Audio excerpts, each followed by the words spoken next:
दोस्तों इस वीडियो में जानिए नवर्द और नवर्दी शब्दों के अर्थ। पहले नवर्द।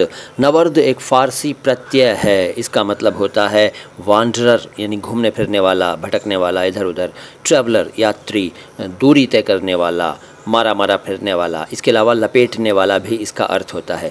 और इसका एग्जाम्पल ये हो सकता है कि आपने सुना होगा दश्त नवर्द या सहरा नवर्द, आपने टर्म सुने होंगे। एग्जाम्पल ये हो सकता है कि लैला की याद में मजनू सहरा नवर्द हो गया था।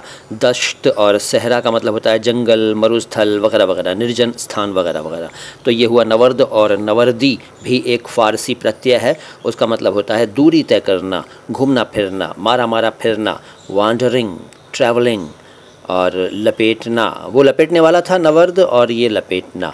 इसका एग्जांपल ये हो सकता है कि बेमकसद दश्त नवर्दी से कुछ भी हासिल नहीं होगा, यानी निरुद्देश्य जंगल जंगल या सहरा सहरा या मरुस्थल में मारे मारे फिरने से कुछ भी प्राप्त नहीं होगा। ये छोटा सा वीडियो कैसा लगा कमेंट बॉक्स में बताइएगा। बहुत बहुत शुक्रिया।